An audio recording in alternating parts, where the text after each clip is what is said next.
ইন্না ফিল জাসাদে মুদগাতান, নিশ্চয়ই মানব দেহের ভিতরে একটা গোশতের টুকরা রয়েছে। ইযা সলুহাত সলুহাল জাসাদু কুল্লুহু, যখন তোমার এই গোশতের টুকরা পবিত্র হয়ে যাবে, তোমার ওয়াল বডি পবিত্র হয়ে যাবে। মানুষের এই গোশতের টুকরাকে বলা হয় কলব। এই গোশতের টুকরা যখন পবিত্র হয়ে যায়, ব্রেইন তখন খারাপ চিন্তা করতে পারে না, মস্তিষ্ক তখন খারাপ চিন্তা করতে পারে না। কলবের মাধ্যমে ব্রেইন সঠিক হয়ে যায়।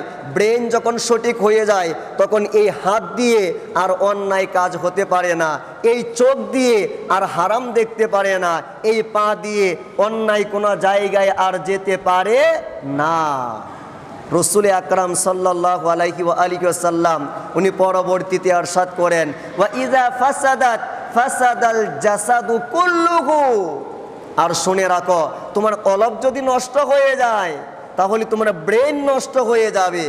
তোমার চিন্তা চেতনা ভাবনা মনোবাসনা সব কিছু তোমার নষ্ট হয়ে যাবে। তখন এই হাতের মাধ্যমে খারাপ কাজ হবে, চোখের মাধ্যমে খারাপ কাজ হবে, পায়ের মাধ্যমে খারাপ কাজ হবে, ওয়াল বডির মাধ্যমে তুমি খারাপ কাজ করবা। তো আমাদের ওয়াল বডি খারাপ কাজ করে একটাই মাত্র কারণ, আমাদের কলব ঠিক নাই। কথা বলেন ঠিক কিনা? এই কলব ঠিক নাই, অন্তর ঠিক নাই। আপনার জামার মধ্যে ময়লা লাগছে, এটা আপনি পরিষ্কার করতে পারবেন বিভিন্ন জিনিস দিয়া, অনেক কিছু দিয়া। আপনি সেখানে সাবান মারেন, পরিষ্কার হয়ে যাবে, পাউডার মারেন, পরিষ্কার হয়ে যাবে। কিন্তু কলব, এটাতে সাবান লাগানো যায় না, পাউডার দেওয়া যায় না। এই কলব পরিষ্কার হয়, আবার অপরিষ্কার থাকে। রসুল আকরাম সাল্লাল্লাহু আলাইহি ওয়া আলিহি ওয়াসাল্লাম উনি ইরশাদ করেছেন, ইন্নাল আবদা ইযা আখতা খতিআতান, আমার উম্মতেরা যখন একটা খারাপ কাজ করে, একটা অপরাধ করে, একটা গুনাহ করে, নুকিতাত ফি কলবিহি নুকতাতুন সাউদা, তখন তার কলবের ভিতরে একটা কালো দাগ পড়ে যায়। কি পড়ে যায়? কালো দাগ পড়ে যায়। এইভাবে কালো দাগ পড়তে পড়তে পড়তে পড়তে পরিষ্কার কলবটা এক সময় ময়লা হয়ে যায়, অন্ধকার হয়ে যায়, অপরিচ্ছন্ন হয়ে যায়। যখন আপনার কলব অপরিষ্কার হয়ে যাবে, আমার আল্লাহ পাক বলেন, শোনো, ওয়ালাকাদ যারানা লিজাহান্নামা কাসীরাম মিনাল জিন্নি ওয়াল ইনস, আমি আল্লাহ পাক কাল কিয়ামতের ময়দানে অনেক মানুষ, অনেক জিনদেরকে শুধু একটা মাত্র কারণে জাহান্নামের লাকড়ি বানাবো। কারণটা কি? লাকুম কুলুবুন, তাদের কলব ছিল, লা ইয়াফকাহুনা বিহা, কিন্তু তারা তাদের কর্মের মাধ্যমে কলবটা নষ্ট করে দিয়েছে, অন্তর অপরিষ্কার করে দিয়েছে, অন্তরটা অন্ধকার করে দিয়েছে। তো আমরা প্রতিনিয়ত বিভিন্ন অপকর্মের মাধ্যমে, বিভিন্ন গুনাহের মাধ্যমে, অপরাধের মাধ্যমে আমাদের কলব অপরিষ্কার করি কি করি না? বলেন, করি কি করি না? কলব অন্ধকার হয়ে যায়, কলব নাফাক হয়ে যায়। এই কলব যখন নাফাক হয়ে যায়, তখন মসজিদের আজান আর ভালো লাগে না, মানুষের ভালো ভালো কথাবার্তা আর ভালো লাগে না, আউলিয়া কেরামের কথাবার্তা আর ভালো লাগে না। কারণ কি? কারণ হচ্ছে আমার কলব নষ্ট হয়ে গেছে। কথা বলেন ঠিক কিনা? এই কলব আপনি কেমনে পরিষ্কার করবেন?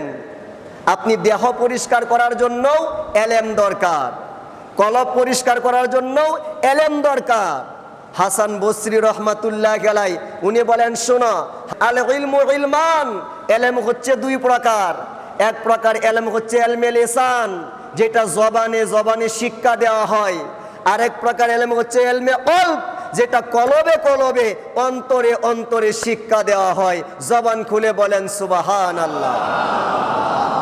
আপনার বডি যখন নাফাক হয়ে যাবে, আপনার বডি একটা হাতের সমস্যা হয়েছে, এই হাতের সমস্যা কি আপনি নিজে ঠিক করতে পারবেন?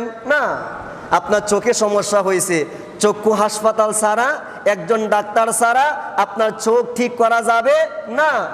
আপনার পায়ে সমস্যা হয়েছে, পেটে সমস্যা হয়েছে, আপনার ফিজিক্যাল সমস্যা হয়েছে, আপনি অবশ্যই অবশ্যই একজন ডাক্তারের কাছে যেতে হবেই হবে। আপনি যতই বড় বড় লোক হন, যত বড়ই হুজুর হন, আপনার শরীরের সমস্যা হইলে অবশ্যই একজন ডাক্তার দেখানো লাগবেই লাগবে। শরীরের সমস্যা হইলে যদি একজন ডাক্তার লাগে, কলবের সমস্যা হইলে নিজে নিজেই ভালো করা যায়? কথা বলেন সম্ভব না। এই কলবের সমস্যা হইলে, কলব অপরিষ্কার হয়ে গেলে, অন্ধকার হয়ে গেলে, এই কলবের যারা ডাক্তার অবশ্যই অবশ্যই তাদের কাছে যাওয়ার দরকার আছে না নাই? আছে। আরে আপনি যাবেন না, অথচ জালালউদ্দিন রুমি রহমাতুল্লাহ আলাইহি, জালালউদ্দিন রুমি কত বড় আলেম, এমন কোনো জায়গা নাই যেই জায়গায় মাওলানা জালালউদ্দিন রুমির নাম ছিল না। সবাই চিনে জালালউদ্দিন রুমি নামাজে দাঁড়িয়ে যায়, কিন্তু মাওলার অনুভূতি, মাওলার ফিলিংস, আল্লাহ পাক রব্বুল আলামিনের আসল অনুধাবন অন্তরে তো আসে না। কত বড় মাওলানা, কত নামাজে দাঁড়াইতেছি, কিন্তু মন চলে যায় বিভিন্ন এলাকায়, মন চলে যায় দোকানের হিসাবে, মন চলে যায় বিভিন্ন কাজে কর্মে।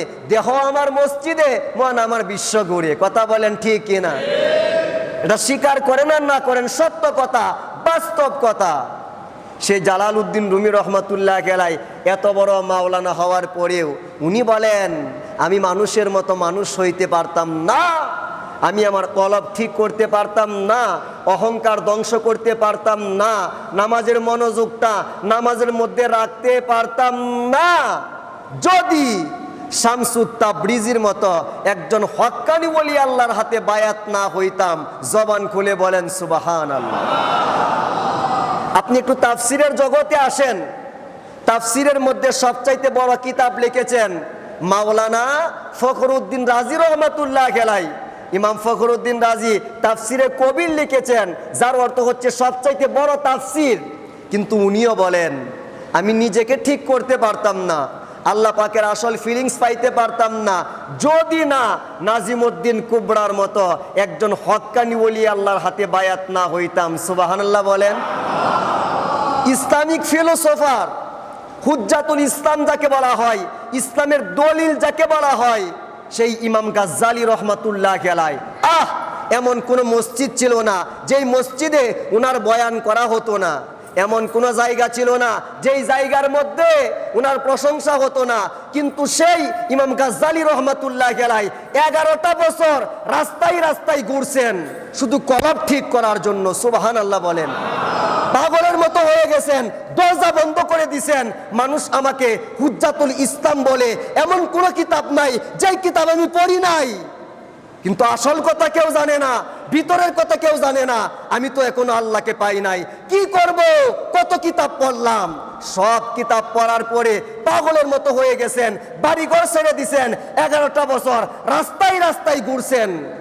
সেই ইমাম হুজ্জাতুল ইসলাম ইমাম গাজ্জালি রহমাতুল্লাহ আলাইহি সর্বশেষ উনি বলেন, আমি যখন আবু আলী ফারমুদি তুসির মতো একজন ওলি আল্লাহর হাতে বায়াত হইলাম, আমার আসল জিনিসটা পায়া গেলাম। সুবহানাল্লাহ বলেন। কত বড় বড় ইমাম, তাদের ওলি আল্লাহ দরকার হয়েছে, পীর মুর্শিদের দরকার হয়েছে, গাউস কুতুবের দরকার হয়েছে। সম্মানিত বাবাজিরা, আমাদের দরকার আছে না নাই?